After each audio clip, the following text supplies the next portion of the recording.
नमस्कार, मैं हूं पवन त्यागी और आज हम बात करेंगे उत्तर प्रदेश सरकार के द्वारा कोरोना से लड़ने के लिए उठाए गए कदमों के बारे में। तो जैसा कि हम रोज खबरों में सुन ही रहे हैं कि पूरे भारत में जितने राज्य हैं उनमें उत्तर प्रदेश में सबसे तेजी के साथ कोरोना वायरस से लड़ने के मुहिम में उत्तर प्रदेश की सरकार ने ऐसे ऐसे काम किए हैं कि वहाँ की जनता तो योगी जी की जय जयकार कर ही रही है। लेकिन ऐसे भी लोग हैं जो भारत के अन्य राज्यों में रहते हैं और वो कहते हैं काश योगी जी हमारे भी मुख्यमंत्री होते। और अब अन्य राज्य ये देख रहे हैं कि किस तरह से सख्ती के साथ पालन किया गया है उत्तर प्रदेश में, और वहाँ कोरोना के ग्राफ जो संक्रमित लोगों का है वो नीचे जाता जा रहा है और अगले कुछ ही दिनों में इसको पूरी तरह कंट्रोल कर लिया जाएगा। तो पूरे देश के लिए ये एक नज़ीर बनी है उत्तर प्रदेश की सरकार, और इसमें जो सख्त एक्शन प्लान है वो सारा का सारा योगी जी के देखभाल में किया है। जिस दिन से लॉकडाउन किया गया उसी दिन से योगी जी एक्शन में आए और उन्होंने तुरंत बड़े बड़े अधिकारियों की मीटिंग बुलाई, प्रशासन को सख्त हिदायत दी, कोई भी घर से निकले उसके ऊपर सख्त कार्रवाई की जाए। और इसलिए प्रशासन की सख्ती के कारण लॉकडाउन का पालन ठीक किया गया,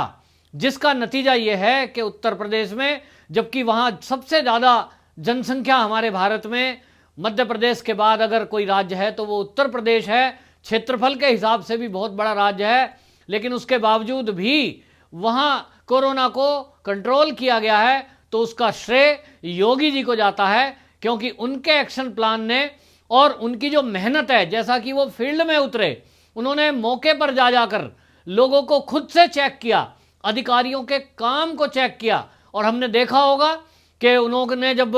मंडल आयुक्तों की बैठक की थी उसमें वो नोएडा आए थे, मेरठ आए थे और आगरा भी गए थे। और नोएडा के अंदर तो उन्होंने सख्त एक्शन लिया था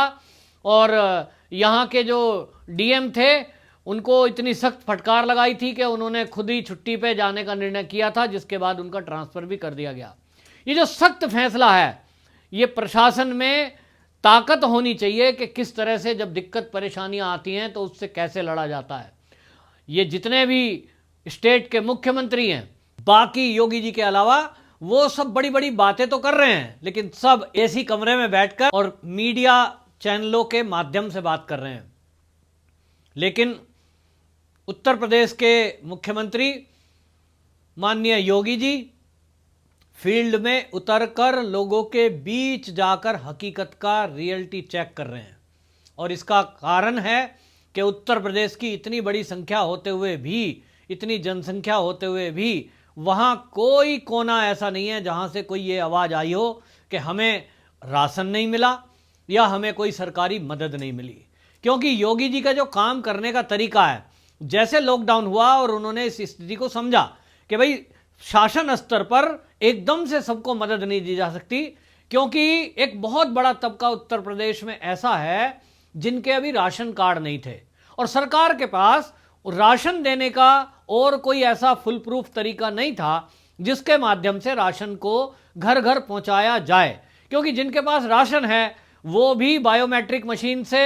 कनेक्ट थे और आधार कार्ड से कनेक्ट थे, लोगों को राशन मिल रहा था, उसमें कोई अव्यवस्था उत्तर प्रदेश में नहीं होती। लेकिन बहुत सारे लोग ऐसे थे, दिहाड़ी मजदूर, रेहड़ी पटरी वाले, झुग्गियों में रहने वाले, वो ऐसे लोग थे जिन्होंने राशन कार्ड भी नहीं बनाया, अन्य राज्यों के लोग थे, कहीं किराए पे आकर रह रहे थे और इसलिए उनके राशन कार्ड नहीं थे। तो उनके सामने एक दिक्कत आई कि उनको तुरंत राहत कैसे मिले। और जो दिहाड़ी मजदूर हैं उनकी हालत तो कई की ऐसी थी कि वो सुबह निकले दिहाड़ी पे, शाम को कुछ कमा के आए तो उनके घर में चूल्हा जलेगा। ऐसी स्थिति में योगी आदित्यनाथ जी ने बहुत सारे संगठनों से, स्वयंसेवी संगठनों से संपर्क किया। और जैसा कि आप जानते हैं कि उत्तर प्रदेश में राष्ट्रीय स्वयंसेवक संघ और सेवा भारती और ऐसे अनेक धार्मिक संगठनों से वो योगी सरकार ने संपर्क किया और उनके माध्यम से तुरंत लॉकडाउन के पहले दिन से ही ये तय किया गया कि लोगों तक भोजन मुहैया कराया जाए। स्वयंसेवी संगठनों ने और धार्मिक जो अनुष्ठान हैं, ऐसे लोगों के माध्यम से लोगों तक पहले ही दिन से भोजन पहुंचना शुरू हुआ। और आपको बताएं कि उसी स्थिति में योगी सरकार ने नगर पालिकाओं से संपर्क किया और नगर पालिका के माध्यम से पहले ही दिन से इसके लिए एक्शन लिया गया कि जिन लोगों के राशन कार्ड नहीं है, क्योंकि लॉकडाउन की अवधि कितनी बड़ी हो सकती है, ये कितना दूर तक जाएगा, इसके बारे में कोई नहीं कह सकता। इसलिए उन्होंने दूरगामी सोच रखते हुए ये तैयारी की कि जिन लोगों के कार्ड नहीं है राशन कार्ड, उनको भी आगे आने वाले समय में राशन कार्ड धारकों की तरह सरकारी मदद मुहैया कराई जाए। इसके लिए उन्होंने नगर पालिका और स्वयंसेवी संगठनों की मदद ली और लोगों को, टीम को उतारा गया, ऐसे लोगों के पास भेजा गया जिनके पास राशन कार्ड नहीं थे। ऐसे लोगों को अस्थायी तौर पर राशन कार्ड बनाने का जो जिम्मेदारी है वो उठाई सरकार ने और घोषणा की कि उनको भी 3 महीने का राशन मिलेगा, जैसा कि राशन कार्ड पे मिल रहा है। जिसका नतीजा ये हुआ कि वो जो दिहाड़ी मजदूर थे, वो जो अन्य राज्यों से आए हुए थे, वो कोई भी ऐसा व्यक्ति नहीं था जिन्होंने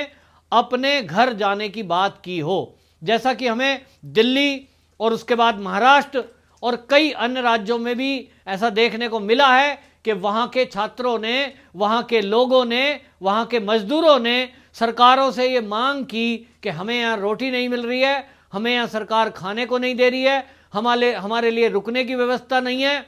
तो हमारे को अपने घर जाना है। इसी के कारण दिल्ली में भी अफरा तफरी मची और लाखों लोग आनंद विहार बस अड्डे पर इकट्ठा हो गए थे। वो दृश्य हमने देखे हैं। महाराष्ट्र में भी ये कहा जा रहा है कि बहुत सारे लोगों की शिकायत है कि हमें भोजन नहीं मिल रहा है। और इसके कारण से जो अफरा तफरी, क्योंकि देखिए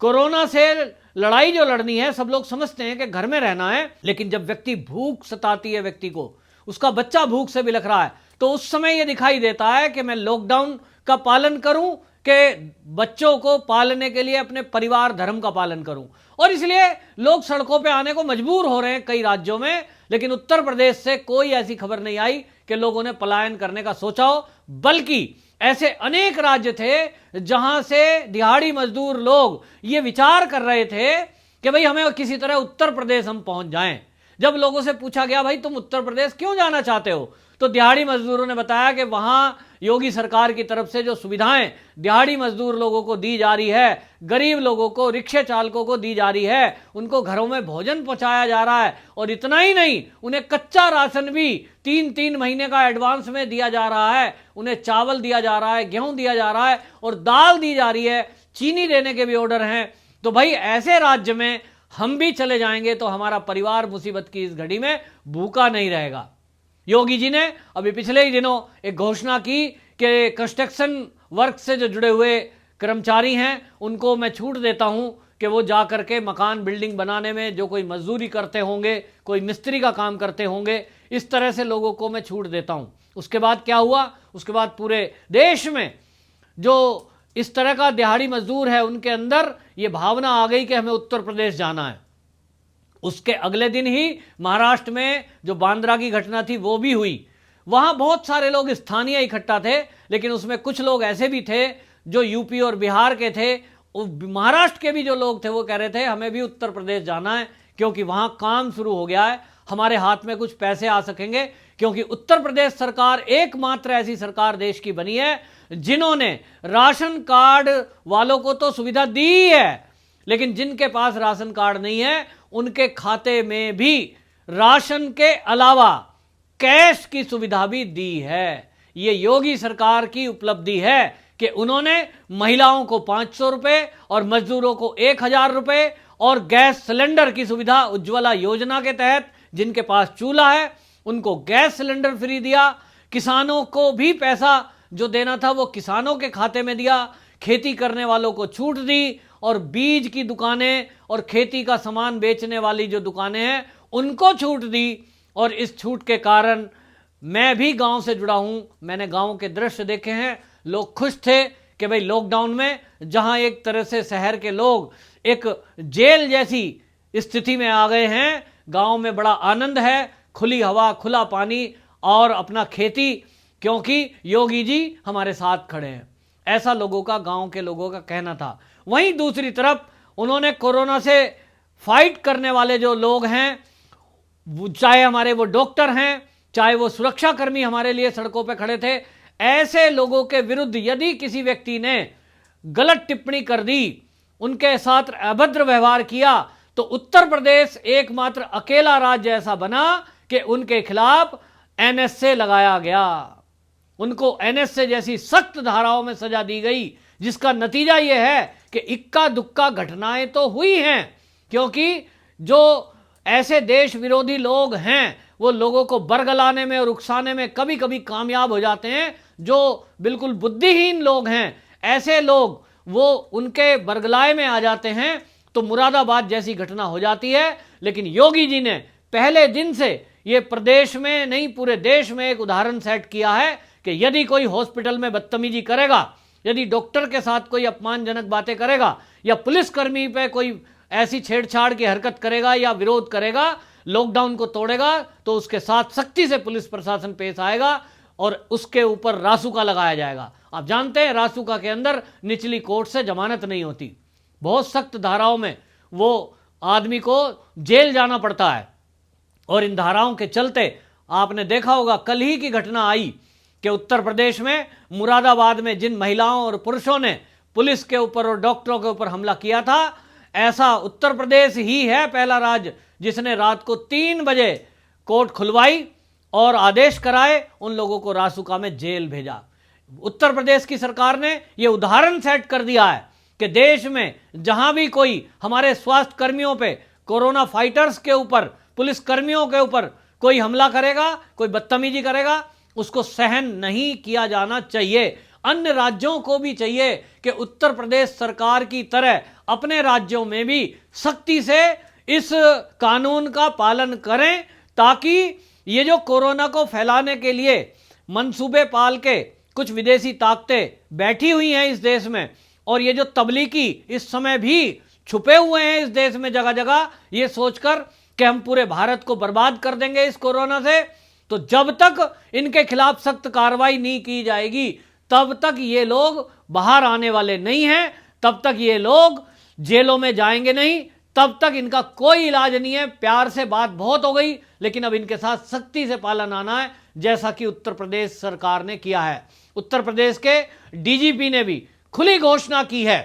कि यदि ये तबलीगी लोग स्वेच्छा से अपनी मर्जी से हॉस्पिटल में आके अपना टेस्ट नहीं कराते हैं, उनको 24 घंटे का टाइम दिया जा रहा है। उसके बाद जो पुलिस कार्रवाई करेगी और अगर इनको खोज करके निकाल के लाएगी,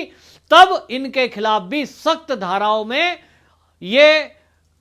अपराध माना जाएगा और सख्त धाराओं में कार्रवाई की जाएगी। तो पूरे भारत में ऐसा सख्त कानून बनाना जरूरी है, ताकि जब 3 तारीख को लॉकडाउन खुले तब तक ये पूरा कंट्रोल में आ सका हो। नहीं तो हम देख रहे हैं, हमारे पास ऐसी खबरें आ रही हैं कि पाकिस्तान में आतंकवादी गतिविधि करने वाले संगठन वो चाह रहे हैं कि आतंकवादियों में भी संक्रमण भर दें और वो भारत में चली जाएं, और जब वो भारत के सैनिक के बीच में जाएंगे, उनकी डेड बॉडी को टच करेंगे, उनके अंदर भी संक्रमण फैल जाए। ऐसी खतरनाक भावना लेकर के वो भारत के इंतजार में है कि कब लॉकडाउन खुलेगा। तो लॉकडाउन के खुलने के पहले सभी सरकारों को योगी सरकार की तरह सख्त एक्शन लेना पड़ेगा, ताकि हमारा देश तुरंत कोरोना से मुक्त हो सके। योगी सरकार ने जहां ये बहुत बड़े बड़े फैसले लिए, सख्त कानून बनाया और यहाँ लोगों की सुविधाएं के लिए उनको घर तक राशन पहुंचाने की व्यवस्था की, जो बिना कार्ड धारक थे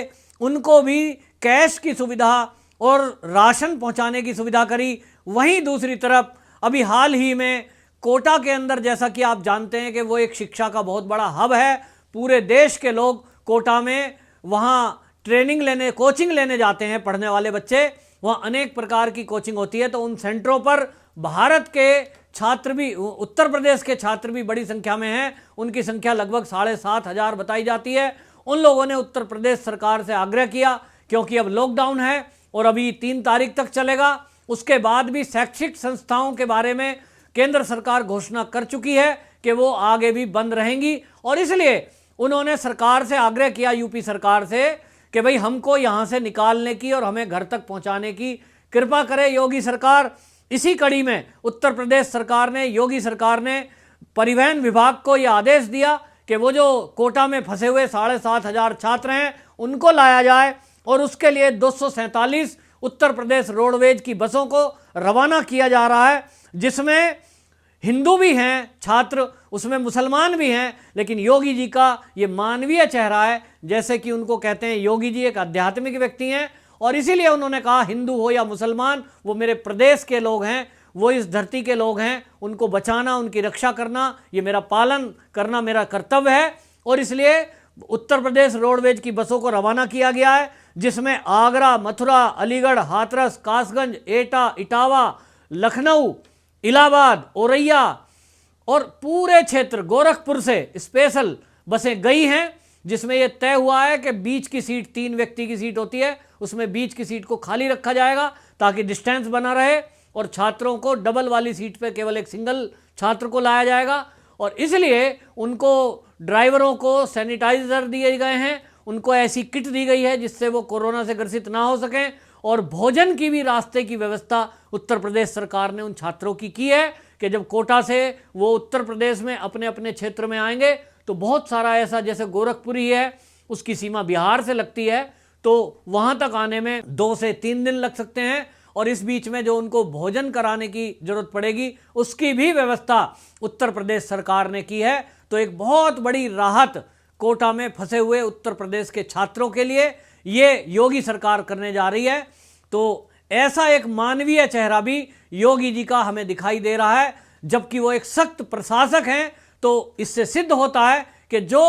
अपराधी हैं उनके खिलाफ योगी जी सख्त हैं और जो उनकी जनता है उत्तर प्रदेश की, उसके लिए वो एक पालक की तरह हैं, उसके एक पिता की तरह हैं।